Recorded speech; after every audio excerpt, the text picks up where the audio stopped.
Ms. Fatakia, let's first take a look at how the Asian markets have started off. Well, you keep the rest of the Asia Pacific pack aside and take the look at only one market, and that is the Japanese indices. The Nikkei is currently trading with gains of 4.5% at record high levels. The Nikkei is up over 2,000 points in a single trading session, and that of course after the ruling LDP picked Sanae Takaichi as the new prime minister for the country, making her the first female prime minister of Japan, known to be favoring easier monetary and fiscal policy, and that has had a rub-off effect on the Nikkei. 4% higher currently on the index and nearing levels of 48,000. On the flip side, the yen has weakened in response to this announcement. Of course, some of the other indices, the Hang Seng, of course, the Chinese markets are shut on account of the holiday all through the week. The Taiwanese index too trading with gains of around 1.5%. The South Korean markets are shut as well today because of the holiday. So overall, it's a mixed picture for whatever Asian markets are open, but the focus solely is on Japan. Pull up the GIFT Nifty as well. That will give you an idea of how our own markets are likely to start off. And well, a 45-point downtick is what the implied open currently is suggesting. And mind you, the two-day recovery that the market has seen in the last two sessions will be put to test today. To set you up for today's trade, our research team is right here with the trade setup, the stocks that are likely to be in the news, and cues from the FNO side as well.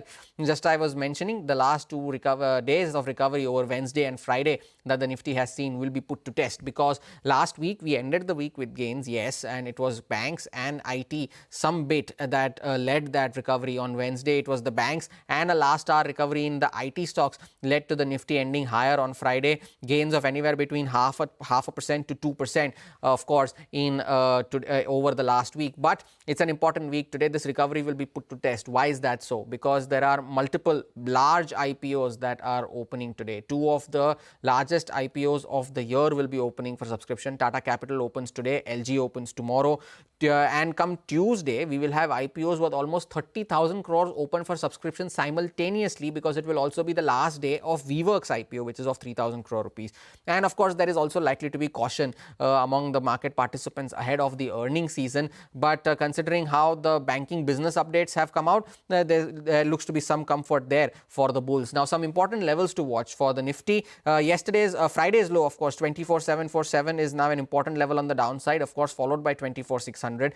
The 50% retracement of the fall that the Nifty saw from the September 18 to the September 30 low, it comes up to around 25,017. That's the first level to watch on the upside, and the 61.2% retracement of the same comes up to 25,113. So these are two important levels on the upside that the index will have to watch out for. Now, for the Nifty Bank, that will be the index to watch out for today as well, considering a whole host of business updates that have come out across Friday and over the weekend. The index is on a 4-day losing streak, and in comparison to the Nifty Bank has almost retraced its entire downfall that it saw from the September 18 highs to the September 29 lows. The important level to watch now will be the September 18 swing high of 55,835. That is the next level to watch for the Nifty Bank. Now, other important events, of course, as I mentioned, Tata Capital's IPO opens today, LG's opens tomorrow, and TCS kickstarts the earnings season on Thursday. That will be the other important event to watch out for this week. For now, the GIFT Nifty is indicating a marginally lower start. It will be interesting to see if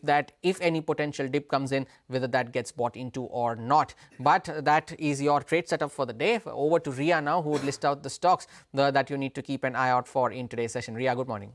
Well, good morning, Hormuz. Let's start off with Aditya Birla Lifestyle. A big block deal is likely to happen on this front. Flipkart Investments is offloading up to 6% of its stake in the company, and the block deal is valued at approximately $112 million.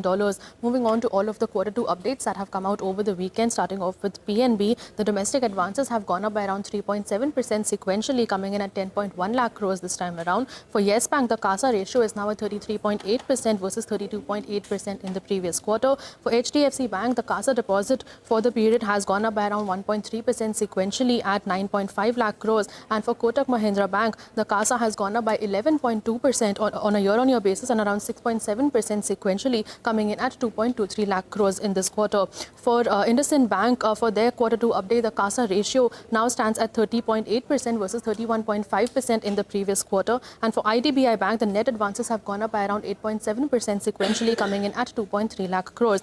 Moving on to Bajaj Finance, as of September 30th, 2025, the AUM has gone up by 24% on a year-on-year basis, coming in at 4.62 lakh crores. For Marico as well, in their business update, they have said that they are expecting modest operating profit going ahead on a year-on-year basis. And for Vedanta, the aluminum production has gone up by around 1% on a year-on-year basis and 2% sequentially. Moving on, though, to Lupin, the US FDA has issued Form 483 with 4 observations for the Pithampur Unit 2 manufacturing facility, and the company has also launched liraglutide injections in the US. And lastly, keep your eye out on Vodafone Idea as well. The company has appointed a new CFO called Tejas Mehta with effect from the 6th of October.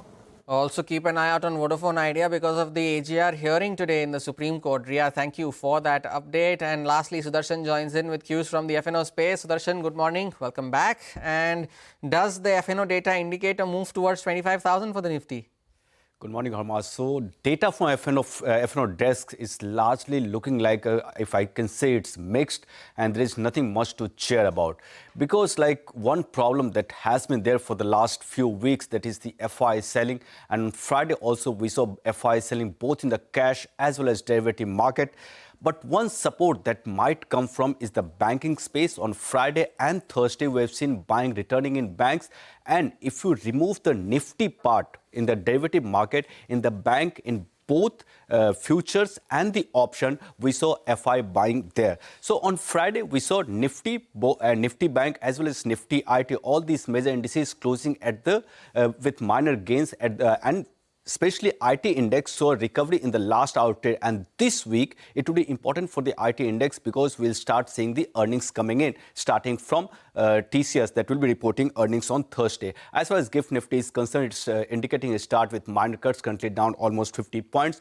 On the in the cash market, we saw FI selling almost 1,600 crore, while DIs have bought just 500 crore. In the index futures too, FI have sold more than 2,300 crore, and now their long exposure has reduced to 7%. That is the multi-month lows. And on Friday, we saw FIs adding 828 longs. But in front of that, they have added short positions of more than 13,000 contracts.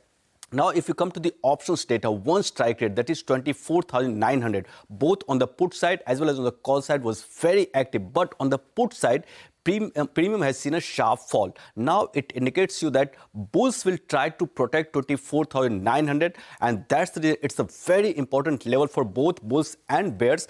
On Friday, we saw 24,900 call, seeing addition of 51.5 lakh shares in open interest, and premium has come down to 77 from 80. On the put side, they have added 70 lakh shares and premium has fallen to 62 from 108, and 25,100 call also seen healthy addition, and 24,800 put has seen addition also of around 60 lakh shares. So immediate support for Nifty would be 24,840, that is 50-day moving average.